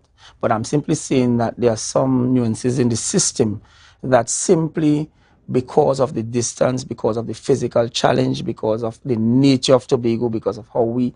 Let me give an example. For example, if we want to fill a position in Tobago, let's say at the secondary school, and the commission now has asked us not to entertain any applications until they tell us to do so. We have we would have had a merit list that has been exhausted. Trinidad has a very extensive merit list, so that if they need a teacher, they can pull from that merit list. Whereas in Tobago, we don't have that luxury, so that we will have to wait very often on the commission to give us the okay to advertise the position and all of that. In the meantime, what is happening with the children? The children are at school, and I want to laugh when I say this, and then maybe we might have a protest up at Dutch Fort, right? Because you talk about the protest. But the point is that our hands are basically tied because we cannot do certain things without the commission. That is the reality of it. And therefore, these are the things that I'm talking about, that we need to have some discussions as to, you know, how we treat with those matters. We have quite a few vacancies for administrative staff at our primary schools and so on, principals, senior teachers and so on. And the process to have those positions filled, again, rests with the commission. The commission is saying that, you know, you can't advertise the position until we tell you to do so, and all of that. And while we are having that communication issue, the school is left without an appointed principal. So does that situation frustrate you? Because knowing that you come from that background where, I mean, it was easy to get on the road, easy to rally the teachers and do a protest. No, well, actually, I think what we need to do is what we are doing, and we have been working, we have been identifying where the kinks are in the system, and that we are going to work towards solving those matters, so that you have to work strategically and try to, as I said, bring change to the system. One of the things that I smile at now is the fact that the average Tobagonian has no patience. You know, they would have had, and I'm going to take some licks for this, they would have a lot of patience for how many years, and now in less than a year, persons expect that all the issues that were there will be sorted. And the reality is that that is not going to happen. And that is why I said initially that I always thought that I was not going to get into politics, because maybe I am a person who is too blunt, maybe I'm a person who, you know, simply tell you what the situation is. You know, I don't believe in embellishing things and sugarcoating it and all of that. That is the reality. If you have a situation where things have not been going well, there are many things that must change in order for that situation to change. And it's not only about changing the policy. You have to change the mindset of the people who do it and all of that. So it's not a simple thing. Because what I would have prefaced by saying is that many of the things or many that we have to do, we don't do ourselves. We expect certain persons to do it. And even the mindset of persons within the division, even the mindset of persons within the commission, that has to change. And you don't simply change somebody's mindset by simply telling them to change their mindset. Sometimes it takes a little while for that transformation to take place. And therefore, I am asking persons to be a bit patient. Be patient in the fact that you may not see the results immediately, but you are seeing the movement for change. And that is what you have to look for. You may not get the end product immediately, but the fact that things are being done differently and you are seeing a positive move to change, then that should give you an indication of the direction in which things are going. Right? And I've been frustrated by that, because persons expect that you're going to just wave a magic wand and all the issues, because you know of the issues and you were in tutor, that you could just simply come and just tell everybody this is what must be done, and they're going to simply do it, and all the problems are going to be behind us. And no, it doesn't work that way, because there are many issues that, again, involves the CPO as it relates to teachers, right?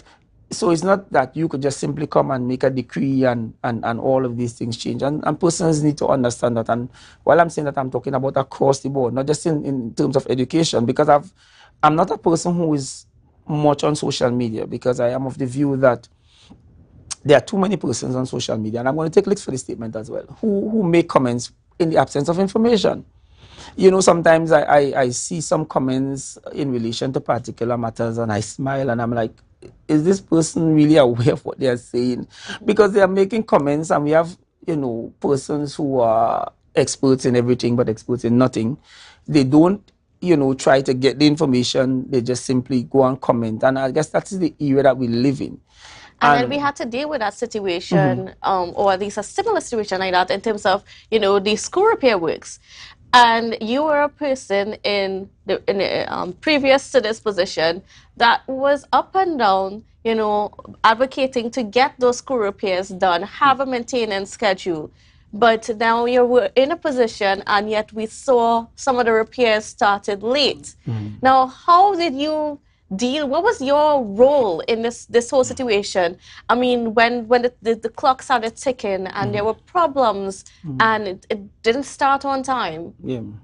Well, two things basically. One of the things is that you have to be cognizant of the fact that we came in December, and that is the reality. I mean, persons might say, "Oh, well, you know, uneasy head, where's the crown and all of that." So it's not that you're shirking your responsibility in any way, but let us be real. As I said, you came in December, and we actually started to work in January. From the time we came in at the time when we had a situation that I can't remember in my adult life. I won't tell you how old I am, that we have ever been in. So it was actually new ground. That is the reality. It was new ground where you inherited a situation where schools were closed for like 2 years. Yeah. And there was no maintenance for 2 years. And you know, anybody could understand that if you close your house for 2 years and you return home, you're going to see leaks, you're going to see cracks, you're going to see a lot of things that you wouldn't normally see. And that is the difference in that the kind of works that were expected. Remember, some of the scopes that we had were done for 2 years prior.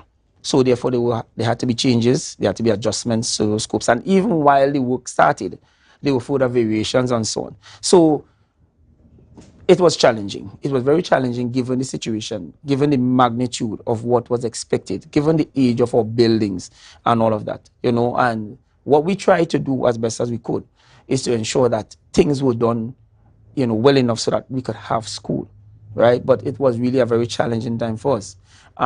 What we would want to do, though, however, is going forward for our next vacation repair, we're going to learn from the challenges that we experienced in this one, and then we're going to be able to you know, do things a bit differently and so on. And hopefully, by the grace of God, I don't have to come back and defend what I'm saying today. Okay. But I am of the view that we will get it right the next time around because we have a lot more time.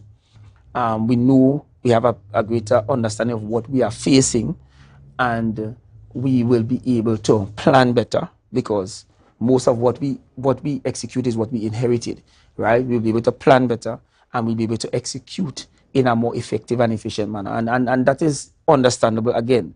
So that, you know, I have heard many persons saying, well, okay, you beat the drum about the fact that what would have happened and, you know, you need to move forward and so on.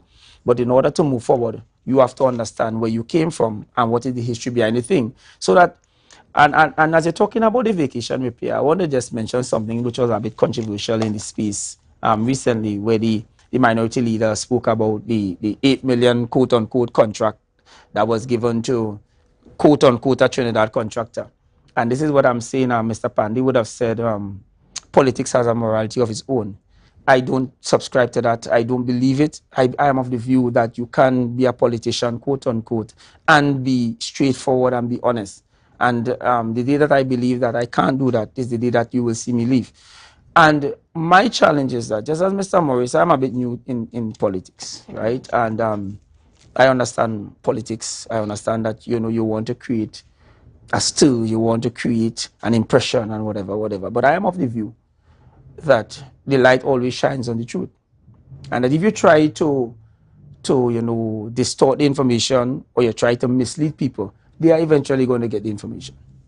Let us be real. This is a time when, you know, the freedom of information is at anybody's fingertips and they can get the information.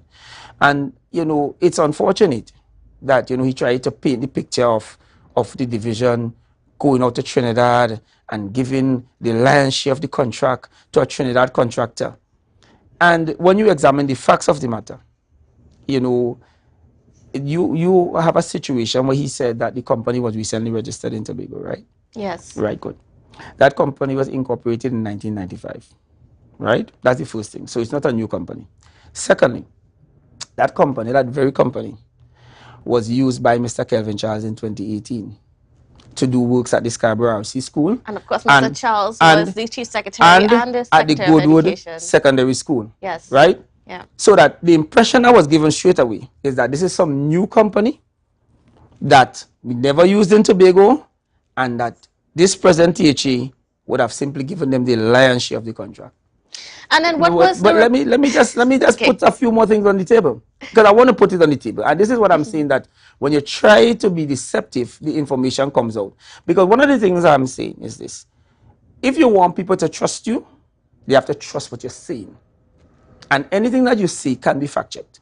So you have to bear that in mind. So that don't try to give the impression, as I said, that the division would have given an $8 million contract to a Trinidad contractor. That is basically what you're saying. But you did not say that. Again, you would want to say, let us not go back to the past, but let's go back, because we have to go back, because the very party that you are representing used that very contractor in 2018 to do works in Tobago. And what you did not see is that the reason why that contractor has been chosen is because that contractor is the only supplier in the Southern Caribbean for the material that we require. There is no one else. There's no one in Tobago. And what is it? What specific? It's Thermotech. It's a material that we use to repair the ceiling of those schools that have the concrete ceiling, right? So it is something that is not readily available anywhere else, right?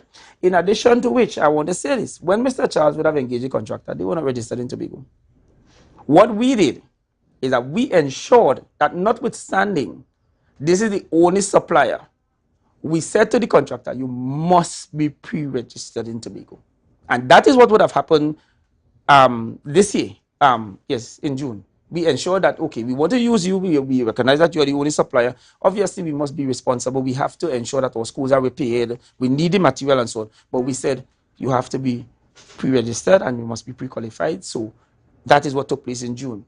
But the impression that the public got was that this was some contractor friend in Trinidad that we wanted to give a contract to, and we hustled the pre-registration, and we had the person, give the person the $8 million contract. But I want to say one more thing, because these days I'm a politician. There's a wing at the Scarborough Secondary School that was given to a present PNM minister, right? That was built at the Scarborough Secondary School that cannot be used now by the PNM administration, right? And that has been the practice, and that was the practice of the PNM, to do those kinds of things. So maybe they are thinking that we are similar-minded. But one of the things that we have been able to do, everything that we have done could stand up to scrutiny, right? And as I said earlier, I do not subscribe to politics having a morality of its own. And I'm speaking for me here, because I don't want to talk about anybody else, because I don't live by anybody else. Because I don't want nobody to come back after this interview and say, well, Kerr, you said that, but so-and-so did. Speak to me. Kerr, you said that, but you did such and such and such. And this is the difference that I think that, we want to bring to Tobago people, that accountability. And I think that, my secretary was very upset and hurt, because persons felt that she reacted emotionally and so on. But I could understand, because she was the one who gave the information to Mr. Morris.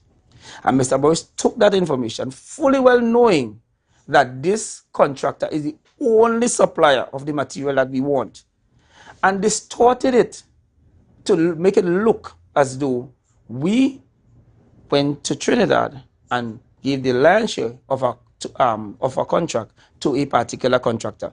Now, persons hearing this side and hearing what was presented in the House would start wondering what is happening, because what I'm saying now is totally different to what was presented.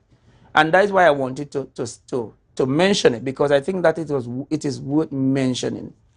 I am not saying that that there aren't things to be highlighted. And if there are things, legitimate things to be highlighted and so on, I have no challenges with that, because the reality is that we are a new administration. Mistakes will be made. And I am cognizant of that, of the fact there were many talk about what happened for Carnival and this and that, and persons had their views and so on. Things will not be perfect. It never was, and it never will be. So we are cognizant of that, and we are open to criticism.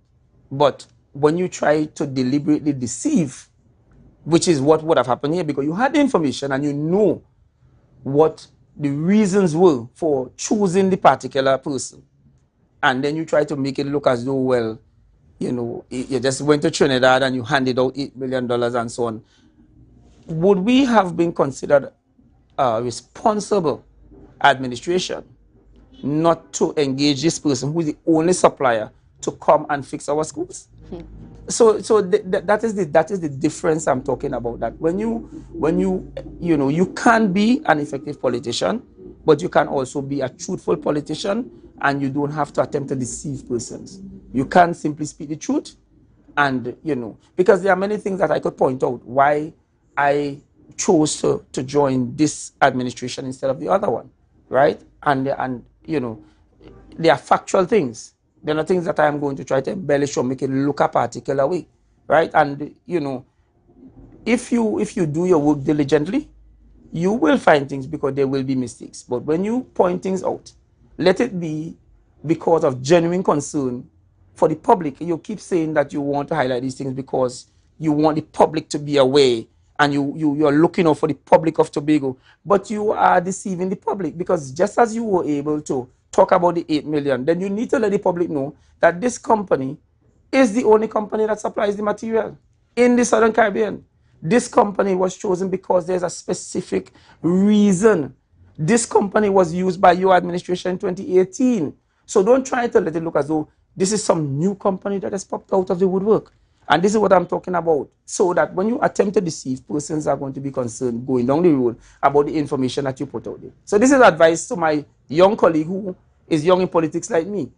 Be very careful how you try to spin the facts, because the truth is going to get out there, and then you are going to look as though you are trying to deceive persons. And I mean, that is certainly one thing, because it is also distracting in a way from some of the other issues within the division that needs to be focused on. And that is in how we develop our curriculum here in Tobago to develop good students, Tobago-centric students, because one of the criticisms about our education system is that it is not so much focused on the Tobago student. Even like when it comes to history, social studies, it's more centered around Trinidad, and there's little about Tobago learned. And that was one of the mandates that the PDP won this election on, is to reform the curriculum. How far have you guys gotten in trying to do that? Well, the reality is this, right? Since we came into office, we have spent a long time trying to fix a lot of issues to ensure that schools remain open. That is the reality. It would have taken up the bulk of our attention. And, well, I know you could remember we had issues with the furniture, we had issues with the plants and so on. So, I mean, obviously, that would be number one, trying to ensure that the schools remain open. And then recently, the kind of weather patterns that we have been having. So we came out of COVID, which was challenging. And then we started to have weather issues and having to monitor and trying to ensure that our schools remain open and our children travel safely to schools and all of that. So a lot of the other policy issues that we want to tackle, we have not been able to give it the kind of energy that we really want to. But I don't want to speak for the secretary, but I want to believe that one of the things that we are going to have to do is to engage in extensive consultation. And let me tell you why.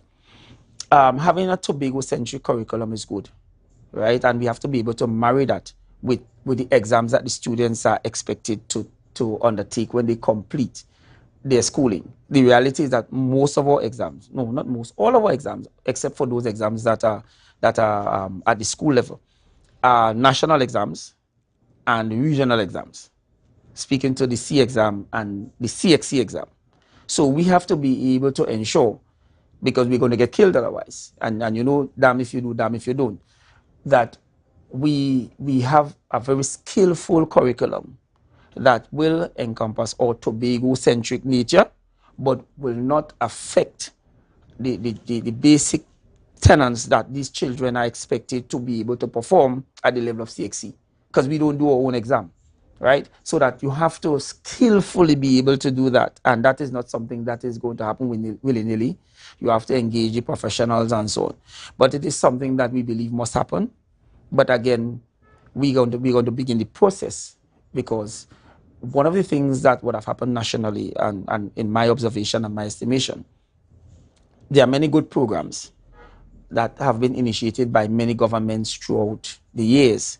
that were unsuccessful because it was rushed, it wasn't properly thought out, it wasn't properly, planned, and of course, so that persons would move to the execution stage way too quickly, and therefore the thing flops. And I can point out numerous of those while I was a teacher and so on.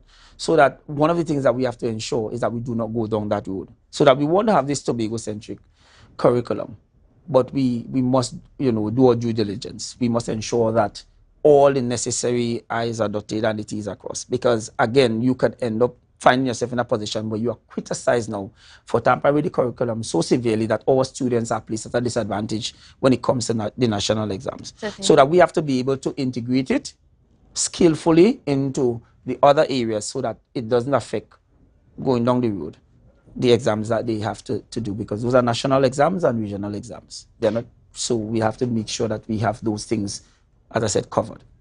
COVID-19 was a very interesting time, and it was very disruptive to our education system. But were there any lessons that the division learned, and any things that the division is now implementing into the education system to make it better? Well, for sure, because I often say that, while COVID was challenging, it presented certain opportunities, and that, we can't go back. There are some things that we do now that, before COVID, we didn't think it was possible. There's so many things that take place online. For example, now you having a lot of virtual meetings and stuff. Before, once you heard about a meeting, it was face to face. I remember when I was in tutor, I used to fly like a bird. Every meeting you on the plane to the ministry, whatever. And so there's there's the use of the technology. There's use of the virtual space. And we have started the discussion in terms of the same challenges that we have been having with the weather, and how we can minimize the loss of teaching time by having online engagements, so that we have a task force now looking at that, and we want to start that engagement and that discussion with the union, because of course you have to discuss it with the union, how we will be able to do that. In addition, I know that we have secured some smart screens for the secondary schools and so on, that the teachers are going to be trained and so on, and we're hoping that I'm not sure that we have the finances, but even if we don't, we can have corporate Tobago and so on, and we are hoping to have at all the primary schools as well that use of the technology and so on. So that what we hope to do is, as a spin-off from the pandemic, that we continue that thrust towards, that technology, because that is the direction the thing is going. And as there's a saying, "Gumbo you may, but go is a must." And that is the reality of where the world is going. And therefore, we don't have a choice. Basically, we have to push that. So that from the pandemic and the whole issue of COVID, is that the division is going in the direction of technology. And my secretary normally says that the fact that it is now the Division of Education, Research and Technology was not by chance. It was deliberate. That education should be that vehicle to drive our transformation into the technological era, right? I mean, it's funny that is coming from me, who I consider myself to be a dinosaur with technology, by the way. But when the pandemic hit, I was at Roxburgh Secondary, and I had to. You didn't have a choice. I had to learn to interact with my students online. And while I still believe that face-to-face interaction is more effective, because you get to see the emotion, you can interact directly with your children, there are times that you will need to go online, because as we were saying, with some of the loss of the learning time and the teaching time and so on, that half loaf is better than none. And if it is that there are days that we have to shut schools down because of weather or anything else, then of course we should be able to smooth, seamlessly transition from the physical to the online. And that so are we going to see that happen in short order? Yes, but there are some prerequisites that must happen with that, right? As I said, because we must engage the union, right? I mean, for obvious reasons, it's terms and conditions for teachers, right? And you can't just arbitrarily ask a teacher to go online. It's more or less voluntary at this point in time. So that the union must be engaged, and also the CPO, so that we can come up with that mode of operation for all teachers online. And it's not just for Tobago, by the way. It has to be a national kind of change right? But I think it's the direction that we have to go because, you know, when you look at what is happening globally, you know, I mean, we have to make that transition. Certainly. Yeah. All right. Well, we're going to continue our discussions, but first we need to just take a quick break. And when we come back, we're going to get into more with the Assistant Secretary in the Division of Education, Research and Technology, Mr. Orlando Kerr. The Division of Health, Wellness and Social Protection is moving to better serve you. Turn left onto Glen Road. Another left onto Montessori Drive. Welcome to the new location of the Division of Health, Wellness and Social Protection.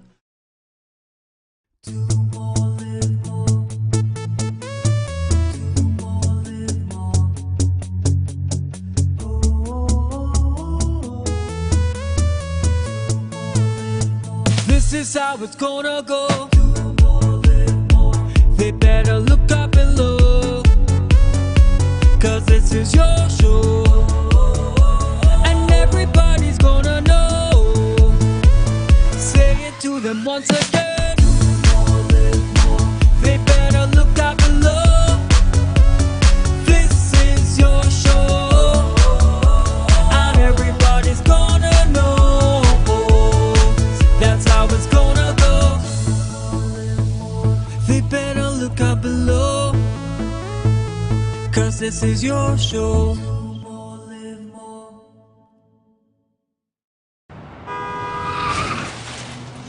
Everybody only worrying. Never ever worry. Don't mind how things looking hard.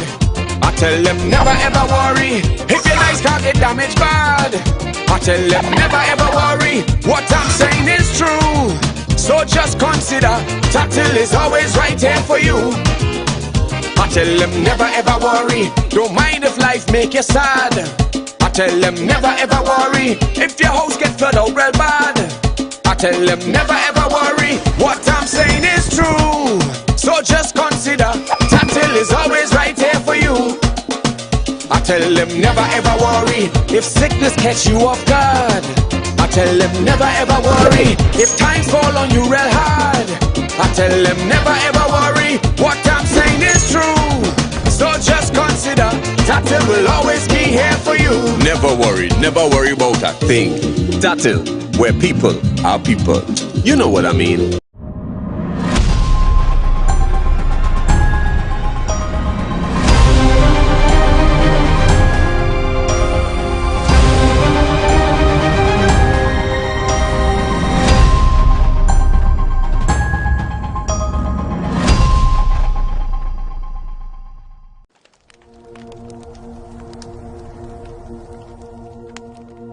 Excuse me, Mr. Man.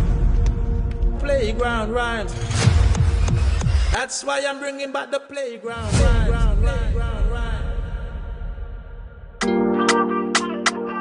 Yeah. Hey. Tobago updates. Welcome back to Good Morning Tobago on Tobago Updates. Now, viewers, we are continuing our discussions with the Assistant Secretary in the Division of Education, Research and Technology, none other than Councillor Orlando Kerr. But before we continue with that, I just, by way of a quick public service announcement, Sandy Point Village presents to you Sandy Point Goes Blue, a 3-in-1 fun day on Saturday to December 2022 from 11 a.m. to 6 p.m. The Blue Economy event is about educating and sustaining the Blue Economy culture through education. At the event, we have a pop-up shop with local entrepreneurs, storytelling with Auntie Joanne Alkins on the environment and biodiversity. A zoo would also be present. Art installation using paint and mixed media. Children doing a Blue Economy art painting challenge. Lots more activities and giveaways, so bring your kids. All activities and entertainment are free to the public. And for more information, please contact Samantha Malcolm at 343-9907. All right. Now, so before we got into the break, we were speaking a little bit about the impact of COVID-19 on the education system. And Mr. Kerr gave us an idea of some of the directions that they are heading towards incorporating technology a little bit more, but it's not something that can happen right away. There's a lot of logistics that need to come into place. But I also want to deal with the students themselves, because we are only now beginning to realize the impact of COVID-19 on our children mentally, socially, pretty much their whole being, because 2 years is quite a significant time in the for a child. How is the Division of Education tackling those problems? Right. Before you continue, I want to tell you that COVID-19 has impacted not only children. We are seeing the effects of COVID-19 even in our adult population, teachers, in everyone. It was a really challenging time for everyone. And the reality is this, there was a saying that I remember we used to say this at school: time lost is never regained. So regardless of what we do, that time that we would have lost, we will never regain it. But what we will need to do is try our best to mitigate against, a lot of the learning loss that would have taken place. And I suppose over time, our children are resilient and they will, will emerge. But of course, this is something that, in my view, that is not just up to the division. This is up to all of us. How we treat with our younger generation in terms of not just COVID, but in terms of a lot of what we are seeing now, right? But in reference to your question, we have the project Impact. I'm sure that you would have heard about it, and we would have completed the first phase, and we are going on to the other phase, because we felt that just doing a one-off program will not have, been sufficient to really try to deal with that, and therefore we are putting a considerable amount of resources in that direction to try to, see how best we can tackle the issue of the learning loss and those children who would have been struggling. Because the reality is this, right? There are socioeconomic challenges associated with the pandemic. There are children who they would have lost, but because of the means of their parents and so on, they were able to more or less, continue their education, and the loss would have been minimal. But there are the other children who are, at the bottom level of the socioeconomic spectrum, who would have been more severely affected. So that we have to look at that. We have to be cognizant of that. We have to also plan for that, because the reality is that these things don't affect everybody in the same way, right? It is going to be challenging, as I said, because, regardless of what you do, you will not regain that time. That is the reality. But I know that there were adjustments made to some of the exams and so on at that time, and I think that the conversation needs to continue in that regard, because the learning loss is not just for the 2 years. It is going to continue throughout the life of some of these children until they transition, CXC, even up to university. And how do we try to pull it back and get it back to the level that we want it to be. It is not going to be easy. And a major part of your division is that of research. It's in the title, Division of Education, Research and Technology. Are we conducting any research? Are we doing any studies as to how the COVID-19 have affected our students and even our teachers? And what can we do to perhaps, rectify some of those issues that are going to be coming out? Maybe perhaps not now, but I mean, certainly in the next few years. Well, I know that we did have some data on the effects of the pandemic on our students, and we looked at it, and we are still analyzing that data. But what we want to do is to actually beef up our research department in the Division of Education, because that is one of the areas that Secretary feels very strongly that is lacking, and it is lacking, because even when we had the bad weather and so on, and we wanted to get some information as it relates to where the students were coming from, because we recognize that one of the greater issues was the transition, the movement of children. So we wanted to know where they were coming from in relation to where they were going to school to inform some of the decisions. And even that, we didn't have it readily.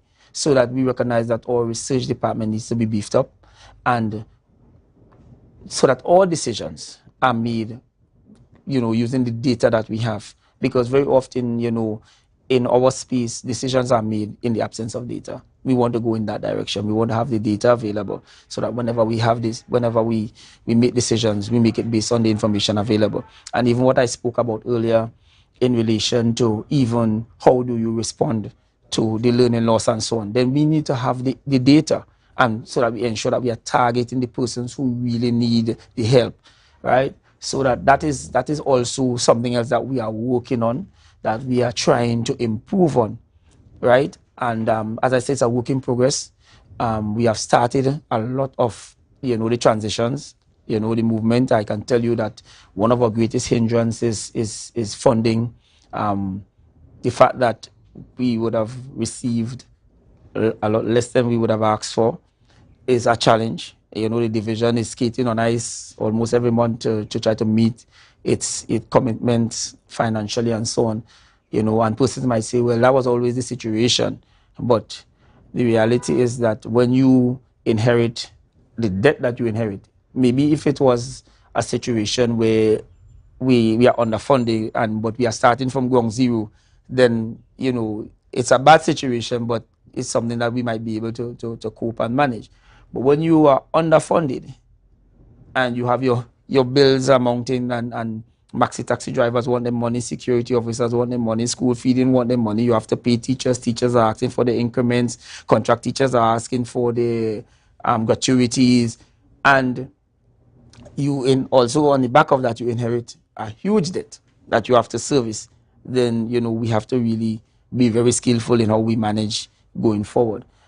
So there are challenges, but the bright side is that I am of the view that the approach that we have taken is going to be successful. I think that we are being very proactive, and we are trying to move the division in a different direction.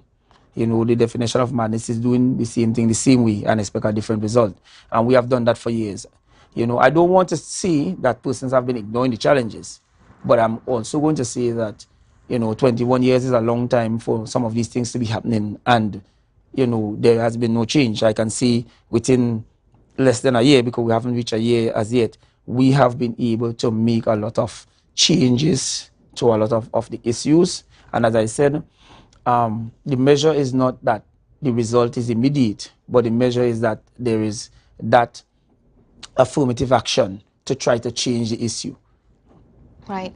And then what about in terms of the relationship with the Ministry of Education? Because we know that the Division of Education is unfortunately not quite as independent as we would like it to be. There is still so much that you have to wait on the ministry for, or so much approvals that you need from the ministry before you can execute here in Tobago. So what's that? How do you guys have a good relationship? But I think that, again, the relationship is okay, but it can be much better. I think that one of the major issues is communication. Again, I remember as Tobago officer, I started to, and it's something I intend to go back to, let me answer that one time, deal with the issue of leave, extended leave of teachers. And the fact that, a teacher in Tobago who has to be on extended leave, that must go to Trinidad to be approved, and there is no good reason for it.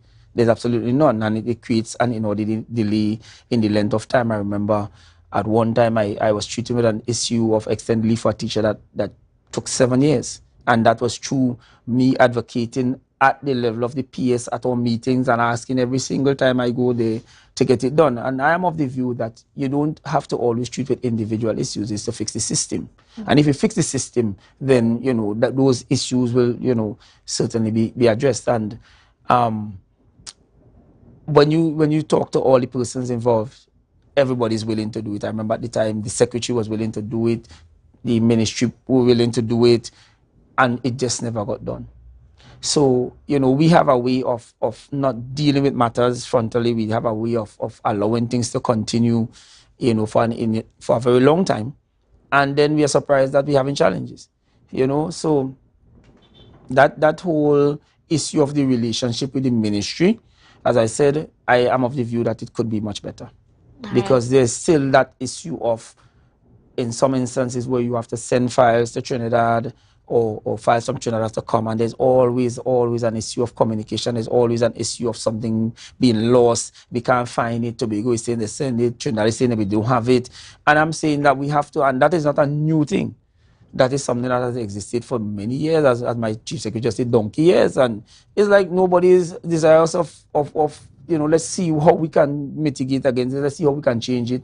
So as though people like the chaos, and that's why you start wondering. But I'm thinking that we can sit and discuss and come up with ways that we would be able to have those issues sorted and so that, that is not a major issue. Just simply sending a file to you should not be a major issue. Communicating with the person in HR in Trinidad should not be a major issue. But it is still in 2022. Mm-hmm. Yeah. And I want to switch gears now to a little bit of politics, because of course you are a politician now. Quote unquote. Quote unquote a politician. I mean, you supported the PDP and now you're here. But we had a situation that happened a few months ago where there was a fallout between the political leader, Mr. Watson Duke, and Chief Secretary Fali Augustine. How did that impact you? What are your reactions to that whole situation? Well, obviously, it's not something that I was happy about, because I'm not a person, and for those persons who know me, I'm not a person who likes chaos. I like things organized. As a matter of fact, I jokingly say I'm not a Tobagonian because, I don't like to be late. I'm a person who, once I have a function, if you give me a time, I am there for that time. I like things organized. I like to know what my plans are, what the day is going to be like, and so on. So obviously a situation like this, where you're not sure how it's going to go because of what was happening at the time, is not something that I was comfortable with, to be quite honest.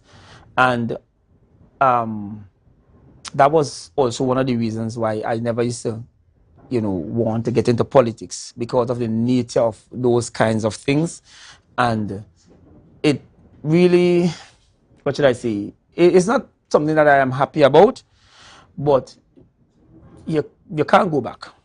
So obviously, we have to treat with it going forward. That is what I would say. I think that is something that must be treated with, and must be treated with not for us, but for the public, for the persons in Tobago, for us as Tobagonians.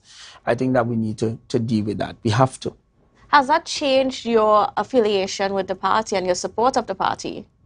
Well, the thing about it is that for many, many years, I've never been a party supporter. I've been a Tobago supporter. I've been a person who believes in rooting for Tobago and fighting for Tobago. So for me, party is not something that I am, as I said, because I've seen many politicians so loyal to party that they have actually, not be able to represent the persons that voted them. So I'm very careful when it comes to loyalty to party. I am more loyal to Tobago. I am about Tobago and what is best for Tobago and the persons of Tobago. So that the issue of the party, that will get sorted, as I said, right? And then, we will know going forward what is going to happen in that regard. But what I want to say is that in terms of our delivery to Tobagonians, that is what is most important. And if you would have looked at what is happening, is that persons would not have allowed it to be too distracting. We continue to try to deliver. We continue to try to ensure that, the issues that are facing Tobagonians are addressed. So that for me personally, I have never been a person who is loyal to parties. So that however it goes, I am loyal to the people of Tobago. I am loyal to trying to assist in improving our education system on the island and so on. That is where my focus lies. Great. So that this issue of the party thing, as I said, it is going to get sorted one way or the other. All right, well, now we're coming to the end of our interview here this morning, and I would just like you to take a few moments to address the teachers and students about what can we expect to come in 2023 as we wrap up 1 year of the PDP administration at the helm of the THA. Okay. Well, I'm a person who don't like to make too many promises, because sometimes when you make promises, you find yourself in a situation where the situation changes and you can't deliver. But what I would want to say to the teachers and to the students is that, well, to the teachers first, I would ask the teachers to be patient with us and to work with us, because many of the issues that we are facing, persons like to say the division, the division, the division. The reality is that education is everybody's business, right? And if you're educated, then you would understand that, because there is the formal education and there's the informal education, and all of us play a role in educating our children. Some of the things that we do, we might think that it doesn't, but it does.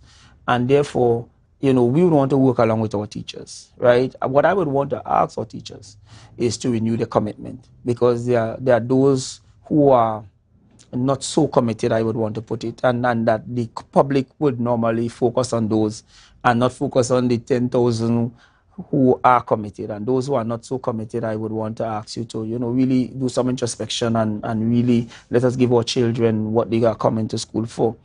And, the fact that, we have outstanding arrears for some person and so on, I can give you the assurance that we are working on it, and we want to ensure that, again, from a union background, that you receive what is due to you, right? But there are some challenges financially that we intend to find skillful ways to surmount. So I know that there are persons who might be a bit demotivated because you're saying that you are being owed. I can give you the assurance that we are going to find a way, right? If we have to petition the Secretary of Finance, we're going to find a way to ensure that you receive your just dues. But at the same time, while you expect to get what you deserve, we are expecting that when you go to our charges in Tobago, that you deliver, and you deliver well, and that you behave in a professional manner, and you are punctual and prepared for work, right? And I think that is only fair. In terms of our students, we want to ask you to be diligent, and we want to ask you, to continue to try your best to, be the best student that you can. One of the things that I would want to tell our students is that, you are no less, off than any student anywhere else in the country, and that, we have been able to demonstrate over time that our students in Tobago here can rub shoulders with students anywhere in the world. And therefore, if you have that confidence that you can be successful, you are going to be successful. But of course, you must work hard and be disciplined. One of the concerns that we have now is the discipline at our schools and so on. And therefore, discipline is an individual thing. You are responsible for yourself, and therefore, you have to continue to try your best, to ensure. And they know right from wrong, and I know that there are the influences of the peers and so on. But right from wrong, your parents would have grown you up in a particular way, and do not depart from it. Of course, there is the whole issue of us, and trying to ensure that we pray. That's also a spiritual part. I know that, persons have different persuasions, but it doesn't matter which persuasion you have, but that you try to, ensure that your moral values and so on are of a high standard, and that you ensure that you are responsible for you. And if each of us takes these responsibilities, then we're going to have a better Tobago. So, all in all, I want to tell you that 2023 is going to be better than 2022 for a lot of reasons. But we at the Division of Education, Research and Technology will try to ensure that we do our part to make this whole educational journey of our students and our teachers, one that they will be happy about. We are going to do our best. Great. And on that note, viewers, that's how we're going to wrap our interview this morning, Beneath the Surface, this edition, with Councillor Orlando Kerr, who is also the Assistant Secretary in Education, Research and Technology. And, well, tomorrow, we have up on the lineup Mr. Trevor James, and he is the hot man, the man in the hot seat for infrastructure, quarries, and urban development. So you don't want to miss that out. I mean, we know that he has quite a lot of questions to answer. From speaking with the other assemblymen, all of them, they have their requests. We know all the communities have their requests for roads, etc., to be fixed. We've seen all the problems that have been happening recently with the weather conditions and so on. So we're going to see how he is tackling some of these problems. So you want to tune in tomorrow for that interview, and of course that's going to be at 8 a.m. But before that, you want to catch the Tobago Updates morning show with Ria and Julian from 7 a.m. So see you then, viewers.